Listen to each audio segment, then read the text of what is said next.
a college student, coder, and influencer. All I'm doing is I'm just making people, more and more people, aware of that a certain thing like competitive programming exists, and by doing it, you can write more efficiently. He's taking competitive programming to the masses. Right now, my channel does not have a lot of content that is particular for beginners. So yeah, I think I would take that as a suggestion. I would be putting out more content. NewsX influencer A-list proudly recognizes Priyansh Agarwal for influence in competitive programming. Hello and welcome. You're joining us on NewsX Influencer A-List. I'm Parati Binote, and with us today is a very special guest. Now, a lot of us don't know what coding is. You need to be an engineer, you need to be a professional, you need to be somebody who has in-depth knowledge about it. But while Priyansh Agarwal is here with us, he has a YouTube channel that has 18.3 thousand followers, and he's out here to teach people like you and I how to code, more specifically competitive programming. Firstly, Priyansh, thank you so much for being with us on NewsX Influencer A-List, and a very warm welcome to NewsX. Thank you so much, Paridhi, for having me. It is a pleasure talking here. Same here. Priyansh, why don't you start by telling us what competitive programming is and what is the kind of content that you're creating on YouTube for your audiences? Sure. So competitive programming is like a small domain in programming itself. There are quite a lot of domains in programming, and competitive programming is one of them. So competitive programming is like a mind sport, and all you have to do is solve certain problems in it and solve them efficiently. Like, for example, if I tell you to perform a task A and you have a computer in front of you, you can code it up. You can write code for it and you can complete this task A. Now, there can be n number of ways to solve this, right? But you have to come up with the most efficient way. And I'll tell you how efficiently is defined here. Efficiency is defined in terms of time and space. Like if I write a code, if I write a program, and that particular task is getting solved in around 1.2 seconds, and let's say somebody else comes up and solves that particular task in 0.9 seconds. So he's more efficient than me. So competitive programming is all about trying to write efficient code. Okay. Trying to optimize of, yeah. And what you're doing on the internet is that you're trying to help people learn how to write this efficient code that takes really less time, less input, but maximizes the output, sort of. Is that what you're trying to do on the internet? I mean, I'm not trying to exactly tell how all of this works. It is already present. So all that people have to do is just apply their mind and write efficient code. So all I'm doing is I'm just making people, more and more people, aware of that a certain thing like competitive programming exists, and by doing it, you can write more efficient code. Okay, so Priyansh, if I were to go on your YouTube channel for somebody who does not have an engineering background, does not have a coding background, is a pure journalist, if somebody like me were to go on your channel, would I be able to, at least understand the basics of coding, or would I have to have a certain skill set to be able to, catch on to your and get on your bandwagon? That's a good question. At this point, I would not say that if you come up to my channel and if you don't have any programming experience, you will get the basics. I feel that I think I can put out more content that is specific to beginners. Right now, my channel does not have a lot of content that is particular for beginners. So yeah, I think I would take that as a suggestion. I would be putting out more content. Great. We will stay tuned to your channel to be able to learn how to code from you. All right. But so for your target audience, let's come to the people that you are talking to. How easy or difficult has it been for you to gain their trust, to prove that you have credibility? Because on the internet, there are a lot of people that, claim to be certain experts in a particular field. It's not always true. Has it been difficult, or how difficult or rather easy has it been for you to gain that trust? And how do you gain that trust, Priyansh? That's a very good point. I feel that if you look at this whole domain of content creation, there are people who are credible enough, and then there are people who are just very good at speaking, or they're very good at convincing you. So let's say there is a person who does not even have knowledge about competitive programming and starts making up content just because of the fact that they're speaking really nicely. They have a lot of confidence. People will trust them, and that is somewhere where people do get misguided. And I feel that, if you talk about my channel particularly, I regularly post coding streams, like I'm coding live. I am attempting a competitive programming contests, which are like, contests at international levels. And I'm coding them and I'm, posting their recordings. So the thing is that if you look at me coding, I cannot fake this part, right? I can always fake the part where I'm sort of giving you advice. I can be very confident about it. I can speak in a very good way. But when it comes to actual coding, I cannot fake it, right?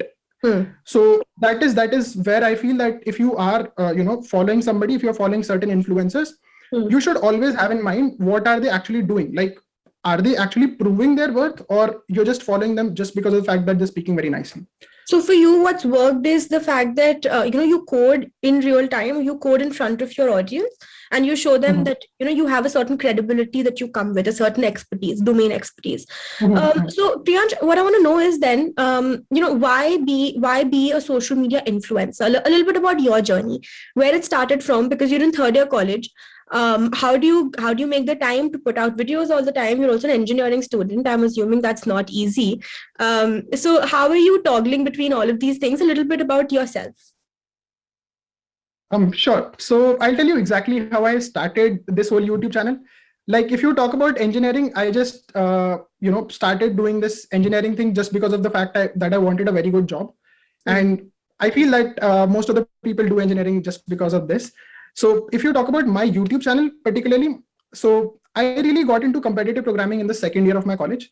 And that is when I felt that, if you look at our nation, India, we have a lot of competitive programmers, a lot. Like, none other country has more competitive programmers than India.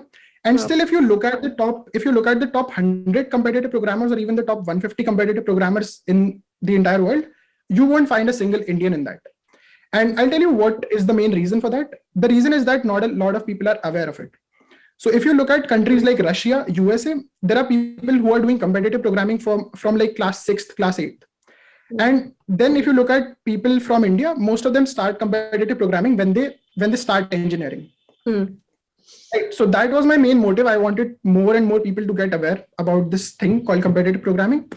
And also, the thing is that I felt that when I actually started my YouTube channel, there were not a lot of YouTube channels around competitive programming. So like, there was very limited content. Now there is a lot of content because like more and more people are getting to know about competitive programming. So yeah, that was about how I started my YouTube channel. And if you talk about managing this whole thing, it is really very difficult. Honestly, it is very, very difficult. There are times when I have to skip my college classes. There are times when I have to skip submitting my college assignments. And I mean, it is all about prioritizing stuff, right? If you feel that right now YouTube is more important to you, you will be putting more time into YouTube. And if you feel that sort of making a good percentage in college, making a good CGPA is more important to you right now, you will be putting in time at that place, right? That's fair. All right. So Priyansh, before we let you go, and because we've run out of time, I want to talk a little bit about revenue generation. Now, of course, prioritizing is important. You go to college so that eventually, like you said, land up a good job, a secure future, etc., so and so. But you're already a YouTuber, so you're already generating revenue. But from what I understand, you're also associated with this startup called Memboro. Memboro is helping content creators generate revenue on the site, right? Can you tell us a little bit about your journey on Memboro, how you came across Memboro, and how it has helped you personally? Sure. So if you talk about Memboro, all of the co-founders at Memboro are from my college, IIIT Delhi. And that is how I actually got introduced to Memboro. So all of these people like are really close friends of mine, and they used to regularly watch my YouTube channel. And Anshul, one of the co-founders at Memboro, he came up to me and told me that, all of this that you're doing right now is free, right? Maybe you can build up a paid model on that. And I was like, sure, let's try it out. And that is how Memboro actually came into picture. I got my own competitive programming course, right? And I mean, that is how actually Memboro came into this whole thing here. And I'll tell you how exactly Memboro helps me. So if you look at what I'm doing right now, I am just creating content, and I don't really have to think about smaller things like how will I manage all the payment things? How will people come and buy my course? How will I ensure that people who have taken the course are actually getting the content or not? And how will I ensure that people who haven't purchased the course are not getting any access to it? So all of this is actually managed really very well by Memboro. And that is where I feel that, content creators can save up some time and actually focus on their main content. Okay, so Memboro is helping you generate revenue because now on Memboro, you have a coding course which people can go on Memboro, subscribe to, and they will get exclusive videos of yours teaching them how to code in depth that they would otherwise not get on YouTube. Right? That's right. Right. Not only my own videos. There are other people who are involved. So there are other tutors, there are other teaching assistants, and they're also helping me in that. Wow. So it's not just you, it's also professionals and teachers that are helping you out. So guys, if you're watching this, go on, subscribe to Priyansh, buy a membership, and help creators grow. Thank you so much, Priyansh, for joining us on NewsX Influencer A-List. It's been an absolute pleasure to have you. More power to you and more power to the work that you do. Thank you, Paridhi. It was really great talking to you. Thank you so much.